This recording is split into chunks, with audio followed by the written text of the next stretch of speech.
And so we got a question here from somebody. It was a little while back, but I just didn't want to cut off the conversation. So it was on what we were talking about just like previous to that, but about like radio and like how we have the two identities now. Like we cover both sides of the culture now, right? And the homie Robert Woolley, he asked, all right, here's the first question: would you all do radio for other genres other than hip hop? Yeah, hell yeah, why not, man? Why not? You know how big radio is for rock music? But I would do it for classical music if I had to. But you wouldn't do it for hip hop? I would do it for hip hop. For both. So like, would you water your shit down to get like a check? I think that's the perspective. You mean like make music? You mean like water your music down for radio? Well, I think like do radio. Like do the radio, like record. To be a radio artist. You know what I mean? Would you be a radio artist and test your integrity, or would you? Why not? You don't have to test your integrity. But he said for other genres other than hip hop. Let me read this. Make sure I got it right. Absolutely. All right. Here's the first question: would you all do radio for other genres other than hip hop? Yeah. So I think he's already kind of like assuming we have that cultural identity where we wouldn't compromise it for, but would you do it for other genres? Yeah, why not? I like other genres of music. And would you do it for hip hop? Yeah. You Well, I wouldn't necessarily water my music down. You don't have to necessarily water your music down. But you go with an for image. hip-hop. You'd go with like a pre-packaged image that a label gave you or something to get radio. That'd be a little fucked up. Yeah, that's a little. If you're not organic, you're not going to succeed. That's the thing with hip hop. Be yourself to a degree.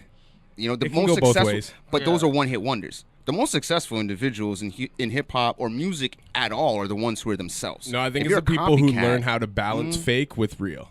Okay. They give you enough real to keep you biting, but there's enough fake to keep your imagination going. Okay. And now don't take this wrong, because he's one of my favorite rappers, but like Jay-Z is a perfect example of that. Yeah. Well, I think, like I said, we were talking earlier. I think Jay-Z's a master psychologist.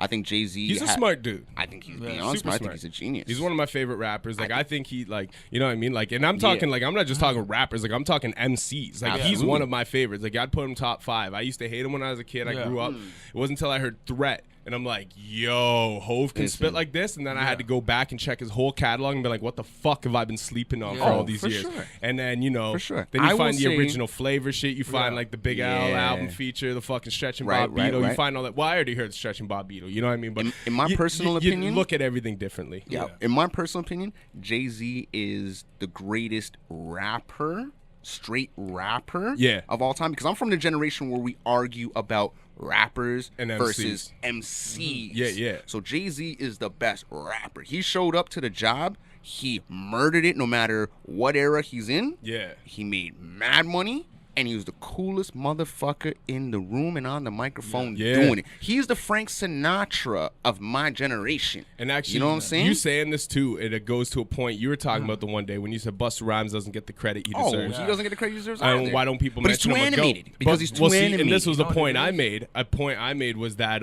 I think to be mentioned in the greatest list, you have to have a level of humility and humility. You have to show yourself. You have to show. Right. You have to expose the side of you which is vulnerable. You know what I mean? Or else people, because that's what people relate to. That's what makes great so great. They might act like the coolest motherfucker on half the records, but they show you some vulnerability. And the only time I thought that method ever really compromised, because if you think about all the greatest rappers of all time, they did that. Yeah. Like literally every single one. Yeah.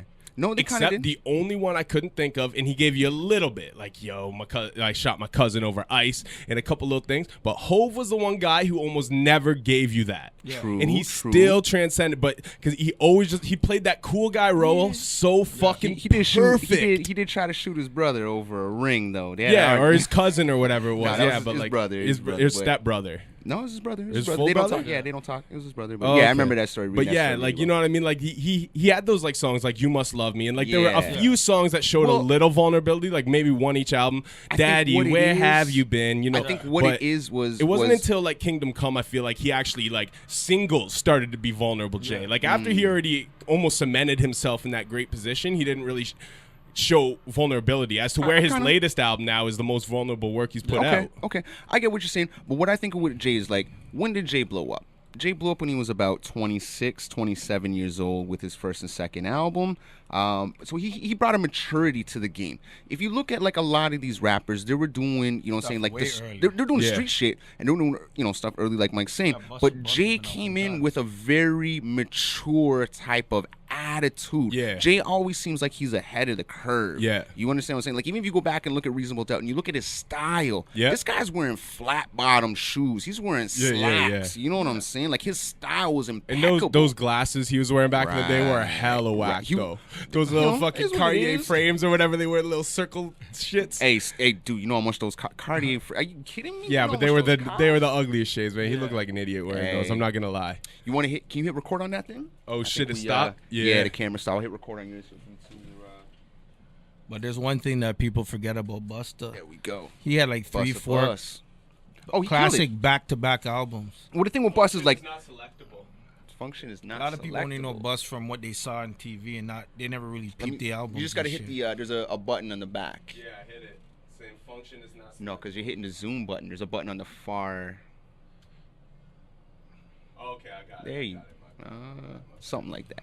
No, Busta did his thing, man. Busta came out and I think when he what was it? I think even the Craig Mack track is really where people were like, oh shit. And then Busta came out and did the remix with Old Dirty Bastard, and from that point on, Busta was just unstoppable. His video game is what took Busta, you know, to the levels of the presence that he had. You know what I'm saying? Like, his videos were ridiculous. Not at all. But we're talking Busta about Rhymes videos Busta, are though, the craziest things in the world. Like, I agree. I've wondered the same thing why he doesn't get mentioned. Rings crazy. But I think that's the thing with him. Like, even Jay, in the most, like, being the coolest dude in the world phases, he still gave you a little bit of vulnerability, and I think it was just enough. Like, he knew that you had to give a little something to connect with the people. You know what I mean? Like, the common person, not just the streets, but, like, you know, a little bit of emotion in there. He had to do a little bit of it. But it wasn't until later in his career, I think, he really, like, showed more vulnerability and, like, humanity in himself, right? Well, you got to realize, too, is his nephew died. You know what I mean? But Busta never did that. Right. Busta's always just been animated. the wild animated dude, and I think that's who he was. Doesn't put him in that cap.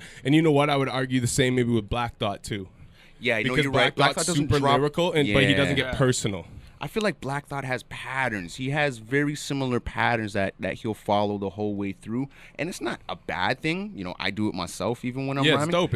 It's lyrical. Yeah, but no, sometimes absolutely. you gotta put lyrical on the wall to expose a little bit of yourself. Yeah, absolutely. And I think that's what makes greats, and I think that's why Drake from so early on was just destined to be great, because he was almost the most vulnerable rapper that ever existed. Like, he just came out with like "Love You" songs and shit, and like up until then, Drake's he's not afraid to say the stuff that most dudes are afraid to say. Like, most dudes won't even like be on the phone with their girl in front of their friends and be like, "Yo, I love you," like to say it real quiet. You know what I mean? Like, and I'm not gonna call nobody out, but a lot of dudes I know are like that. Where I've always been a dude, I'm just like, I love you, you cute. Like, I'll say cute shit in front of my friends, whatever. It's like, it is what it is. We all know we do that shit. It's just some people got this image they gotta protect, right? But Drake just came out and he's like, like I'm gonna be that soft fucking dude. Just that dude. The thing that trips me out about Drake the most is the pockets he fucking finds. This guy finds really weird pockets in a song to ride a flow where it's like, bro, how'd you come up with that? What made you come in on the 2 instead of the 1? You know, what made you come in like that, you know, and ride the beat that way, because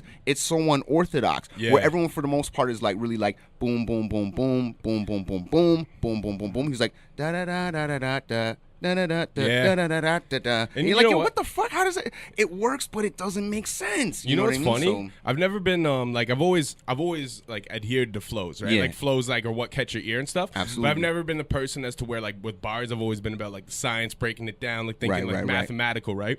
And with flows, I've never been that. I just been like, basically, like, with me, it's always been like a flow's important, but it's like your cadence, you know what I mean? Like, if you sound interesting, like, you draw me in, you know what I mean? Or if you got that good Migos are voice, good with the cadence for you know what I mean? And see, but like that shit, like, people who just do cadence and shit, that, like, I've never looked at it in that perspective, like, oh wow, he found a weird part of this beat to ride, you know what I mean? Like, if it just sounds good on the beat, I'm like, yo, that's dope. Well, that's what I think this generation is really good at. But before you continue, the only thing I was going to say is I think it's cool that you brought that up, because I never really caught that about Drake. And now that you say it, I'm like, that he does do that. And I think that is one thing that really transcends him from different people. You know what I mean? No, absolutely. Like, when he raps, and it's kind of like the traditional. But when he does kind of more the slow flow and different, like, you know, shit where he's not saying a whole lot, but like he really does find these weird pockets of the beat to ride. No, he does. And I started studying some of his stuff, and just he'll end a line with a word and then start the line with the next word. You know what I mean? He's very, like, he has a way of making his shit sound super simple, but then when you analyze it from a writer's perspective, you're like, fuck, this is fucking really genius. How did he make it sound this simple, you know? So I think I can't even think of them like off top. But no, Drake has some of like, you know, and I know some people just hate on Drake because he's Drake. Right. But like from an MC perspective, you know what I mean? He has some verses that I'm just like, those are dope. Yo, Absolutely. like just like I didn't even see like the way you know what I mean? I'm trying to think because there's a couple that like really stand out in my head. I think they're kind of like what's the album with his face? Nothing Was the Same. Right. That album, you know, I think I'm thinking, oh yeah, like, you know, tracks like Cake with Hove. Yeah. Like whatever, he's talking about high school, people didn't pay him no mind. He's like, make him come to the high school reunion through metal detectors. You know what I mean? But like shit like that. Patting him down. Yeah, like and just the way it's worded though is so lyrical, but like it's just like it makes so much sense. The visual of that too is like it's like that's so dope. He's like you know what? I wasn't the man in high school. You used to mess with me, but I'm gonna mess with you so much that when you come back to our high school reunion, I'm gonna watch you go through a metal detector security for no clearance. reason. Exactly. You have to go through security clearance because I'm coming. That's a G move. Like to be able to put yourself in that position. Like that's like genius lyricism. No comment.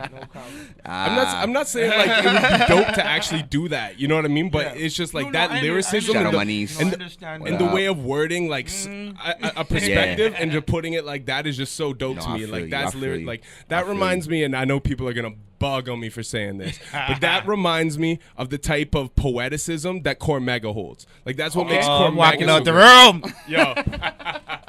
All right, we're going too deep in hip hop. Let's switch it up. Let's switch it up, because we're talking about different levels of hip hop, right? Like Cormega's a real street dude. Drake ain't not even a street dude or not. I'm talking about just lyricism. I don't know if I can. It's accept that. But I'm talking about the poetry. I understand. You know what I mean? On a poetic level, the way like you just find a way to word something in a way that just like Cormega's dope. Cormega, yo. Maybe it could match it to a Q-tip. No, Q-Tip ain't even lyrical like that. No, but I'm just saying, if I'm talking about being poetic. No, I feel you. Q-Tip was more the, you know, he was more the Fife was nicer with the pen. I feel you on that. That's a good topic. If you want to look at it. Shit. Should we talk about that? I think if we start really going deep into the hip hop right now, we're not gonna get off this topic. So maybe we should kind of like segue into. This is true. We'll talk about something else for a bit.